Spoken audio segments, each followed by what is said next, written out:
네, 인사드리겠습니다. 저는 카카오페이 손해보험에서 AI 서비스를 개발하고 있는 달리오라고 합니다. 저와 같은 시간대에 여러 세션이 있음에도 제 세션을 찾아오셔서 감사하다는 말씀 먼저 드리고요. 오늘 제가 준비한 주제는 문서 검토는 이제 다큐먼트 AI로 한방에 라는 주제입니다. 기술 세션인 만큼 오늘 이 자리에는 저와 같은 개발자분들이 많이 오셨을 것 같은데요. 본격적인 발표에 앞서 여러분들은 개발자가 어떤 가치를 만든다고 생각하시나요? 제 생각에 우리는 효율성이라는 가치를 만들어가고 있다고 생각합니다. 사람이 하던 반복적인 일들을 시스템이 대신할 수 있도록 하고 사람은 좀 더 창의적인 일에 집중할 수 있도록 효율성을 만드는 거죠. 지금까지 다양한 도메인에서 효율성이라는 가치를 만들어 오셨을 것 같은데 저는 보험이란 도메인에서 새로운 효율성을 만들었습니다. 그것은 바로 문서 검토를 사람이 아닌 시스템이 대신하도록 만든 것인데요.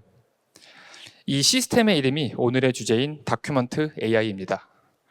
아마 오늘 제 발표를 들으시고 나면 다큐먼트 AI를 구현하는 방법만큼은 확실하게 알아가실 수 있을 것 같습니다. 그럼 본격적으로 시작해 보겠습니다. 오늘 발표할 목차는 다음과 같습니다.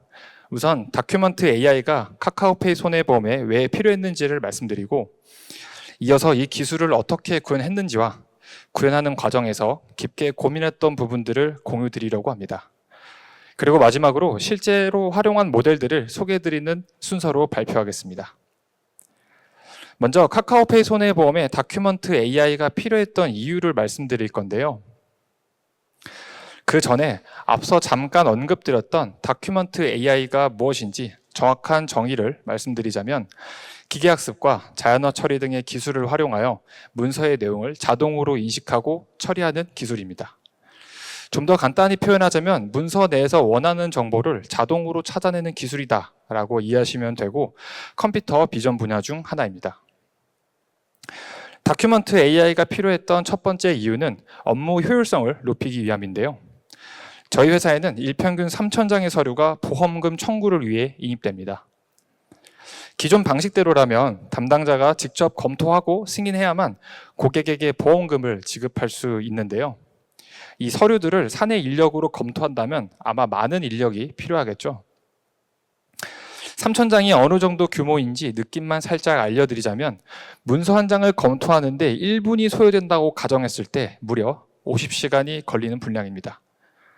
담당자를 추가로 채용해서 10명이서 본다고 해도 5시간이 걸리는 수준인데 사실상 이 10명은 하루 종일 문서만 검토해야 하는 거죠. 그런데 다큐먼트 AI를 적용하면 어떨까요?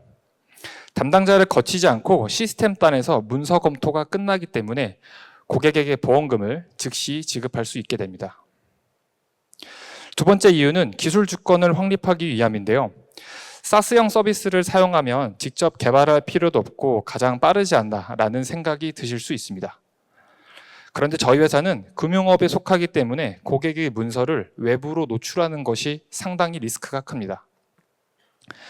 다른 방법으로 문서 인식 기술을 제공하는 파트너사와의 협력을 떠올려 볼 수 있을 것 같은데 이건 역시 리스크가 따릅니다.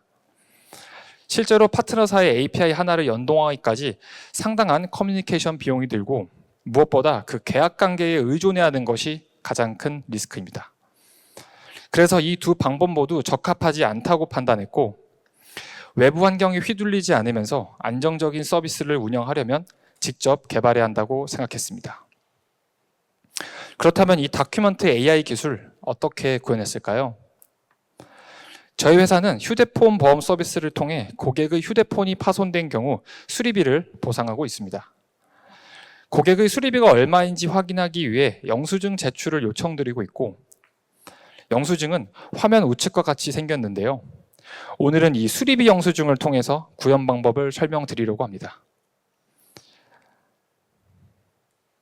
이 영수증을 통해 인식하려는 정보는 총 3개로 수리처인 삼성전자 서비스와 영수증의 발행일인 2022년 11월 18일 그리고 고객이 결제한 금액인 8만 원입니다.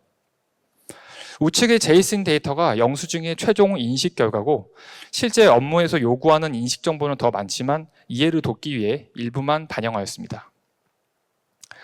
그럼 영수증 인식을 위해서 어떤 과정을 거치는지 살펴보겠습니다. 영수증 인식에는 엣지 디텍션, 레이아웃 애널리시스, OCR, 파싱 이렇게 4개의 태스크가 필요한데요. 이 태스크들을 순차적으로 수행하여 최종 인식 결과를 생성하도록 구현했습니다. 이 중 1에서 3단계는 학습시켜둔 모델 기반으로 수행하는 태스크고 4단계는 규칙 기반의 로직으로 수행하는 태스크입니다. 그럼 각 단계별로 어떤 기능을 수행하는지 설명해 드리겠습니다. 먼저 엣지 디텍션 태스크는 더 정확한 문서 인식을 위해 이미지를 전처리하는 단계인데요. 이 태스크는 이미지에서 문서의 테두리를 검출하고 이것을 바탕으로 불필요한 배경 제거와 함께 원근감을 조절하는 태스크입니다. 화면의 예시를 보시면 영수증 외에도 배경에 책 한 권이 놓여 있고 영수증이 살짝 기울어져 있는 모습을 볼 수 있는데요. 이 이미지를 엣지 디텍션 모델에 입력하면 우측과 같이 영수증의 테두리를 검출할 수 있습니다. 이 테두리에 해당하는 데이터는 다수의 점으로 표현할 수 있는 XY 좌표값으로 제공되고 이 점들을 활용하면 영수증의 4꼭지점을 찾을 수 있겠죠. 이렇게 모델을 통해 찾은 4개의 꼭지점으로 원근감을 조절하면 우측과 같이 똑바로 선 영수증으로 만들 수 있는데요.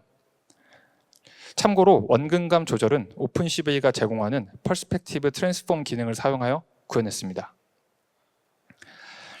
엣지 디텍션 태스크를 수행하기 전과 후를 비교해 보면 어떤 게 더 인식이 잘 될까요? 당연하겠지만 인식하려는 영수증만 남아있을 때 더 정확하게 인식할 수 있겠죠. 이어서 두 번째 단계는 문서의 구조를 분석하는 레이아웃 애널리시스 태스크인데요. 이 태스크는 복잡한 문서에서 원하는 정보가 있는 영역만을 검출하는 태스크입니다. 앞서서 영수증을 통해 수리처, 발행일, 결제금액 이 3개의 정보를 인식해야 한다고 말씀드렸는데요. 레이아웃 애널리시스 태스크를 수행하면 각 정보가 있는 영역만을 검출할 수 있습니다. 이때 모델이 텍스트를 인식한 것은 아니고 각각을 단순한 객체로서 위치만 추론했다는 점 참고해 주시고요. 이어서 태스크의 수행 결과를 데이터로 살펴볼 건데 지면 관계상 수리처에 해당하는 데이터만 봐주시면 되겠습니다. 네임 필드에는 검출한 영역의 이름이 담기고 포지션 필드에는 해당 영역의 위치를 표현한 XY 좌표값이 담깁니다. 마지막으로 소수점으로 표기된 값인 컨피던스 필드가 보이실 텐데요. 여기서 잠시 컨피던스 값의 개념을 짚고 넘어가겠습니다. 컨피던스 값이란 모델이 추론한 결과에 대해서 얼마나 확신하는지 그 자신감을 나타내는 지표인데요. 이 값은 0에서 1 사이의 실수로 표현하고 수치가 높을수록 모델이 추론한 결과에 대해서 더 확신한다는 의미입니다. 일정 수치 이상일 경우에만 추론한 결과를 사용하는 기준으로 활용할 수 있고요. 앞으로 자주 언급되는 용어이기 때문에 잘 기억해 주시면 도움될 것 같습니다. 세 번째 단계는 많은 분들에게 익숙하실 것 같은 OCR 태스크인데요. 문서 내에 어떤 문자가 있는지를 인식하는 태스크입니다. 앞서서 레이아웃 애널리시스가 구분해준 각 영역을 OCR 모델에 입력하면 우측 데이터와 같이 각 영역에 담긴 문자와 컨피던스 값이 함께 제공됩니다. 이제 마지막으로 파싱 태스크는 OCR에서 인식한 문자를 해석하고 서비스에서 요구하는 데이터로 가공하는 단계입니다. 인식하려는 값 중 수리처 정보는 영수증상에서 늘 삼성전자 서비스라는 고정값이고 영수증 발행 날짜와 고객의 결제 금액은 특정 포맷을 갖는 가변값입니다. 그럼 원하는 값을 잘 인식했는지를 판단할 때 수리처인 삼성전자 서비스는 문자열 비교를 통해서 판단할 수 있겠고 발행일과 결제 금액은 정규 표현식을 통해서 판단할 수 있겠죠. 실제로 파싱 태스크는 방금 말씀드린 규칙 기반의 로직으로 수행하도록 구현했고 그 결과 우측과 같이 서비스에서 요구하는 형태로 데이터를 생성합니다. 마지막 태스크인 파싱까지 마쳤는데요. 전체 프로세스를 간단히 정리해보고 넘어가겠습니다. 먼저 엣지 디텍션에서는 정확한 문서 인식을 위해 이미지를 전처리했고요. 레이아웃 애널리시스에서는 영수증을 3개의 영역으로 구분하고 구분된 각 영역에 OCR을 수행하여 문자를 인식한 다음 마지막으로 파싱을 통해 최종 인식 결과를 생성하는 프로세스였습니다. 이 과정을 모두 거치면 영수증 한 장을 인식하는데 시간이 얼마나 걸릴까요? 네, 평균 3초 정도의 시간이 소요되는데요. 사람이 검토하면 못해도 1분 이상이 걸릴 텐데 굉장히 짧은 시간 안에 끝내는 것을 알 수 있습니다. 게다가 영수증 인식 정확도도 96%로 100장 중 4장만 담당자가 확인하면 될 정도로 정확한 수준입니다. 이렇게 구현 방법까지 말씀드렸는데요. 완성된 결과만 말씀드려서 아무런 고민 없이 구현한 느낌이 드셨을 것 같습니다. 그래서 이번에는 앞서 소개해드린 인식 과정을 구현하면서 고민했던 부분들을 말씀드리겠습니다. 먼저 2단계인 레이아웃 애널리시스를 구현할 때 고민했던 점인데요. 만약 이미지가 회전되어 있으면 어떻게 대응할까 였습니다. 고객은 세로로 촬영하기를 의도했겠지만 간혹 가로로 촬영된 채로 업로드되기도 해서 반드시 고민해봐야 하는 부분이었습니다. 이렇게 영수증이 회전된 경우 모델은 어떻게 추론할까요? 실제로 해본 결과 학습시킨 영역을 검출하지 못하거나 검출하더라도 낮은 컨피던스 값을 부여하여 비정상적인 분석 결과를 제공합니다. 이렇게 회전된 이미지를 보정하고자 이미지를 90도, 180도, 270도로 모두 회전시키면서 모델에 입력해 보는데요. 만약 90도를 회전시켜서 모델에 입력했더니 정상적으로 분석한다면 이 이미지는 90도를 회전시켜야 똑바로 선다는 것을 알 수 있죠.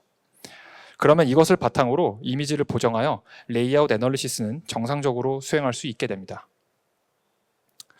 한 단계 더 들어가서 회전된 영수증이 아닌 아예 다른 문서라면 어떻게 처리할까요? 아직 인식 과정의 2단계이기 때문에 이 이미지가 어떤 문서인지는 알 수 없습니다.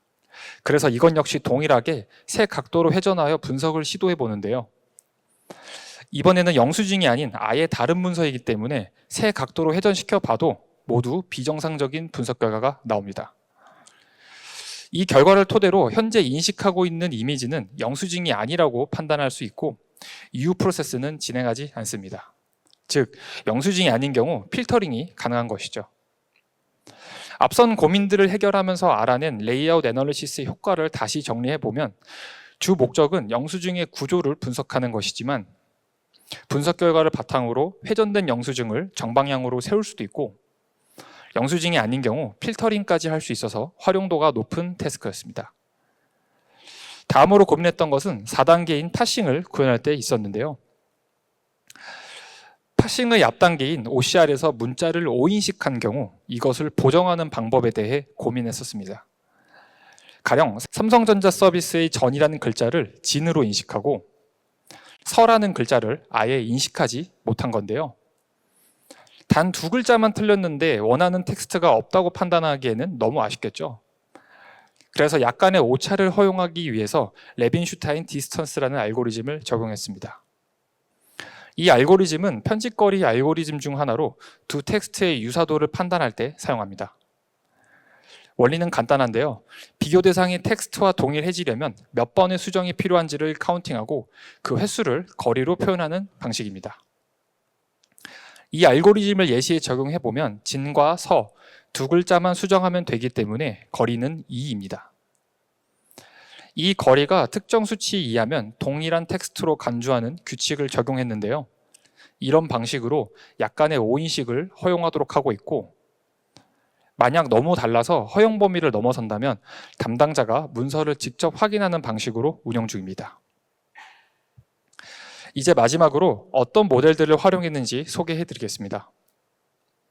먼저 엣지 디텍션과 레이아웃 애널리시스에는 욜로라는 모델을 사용했습니다. 욜로가 제공하는 기능에는 세그먼트와 디텍트 기능이 있는데요.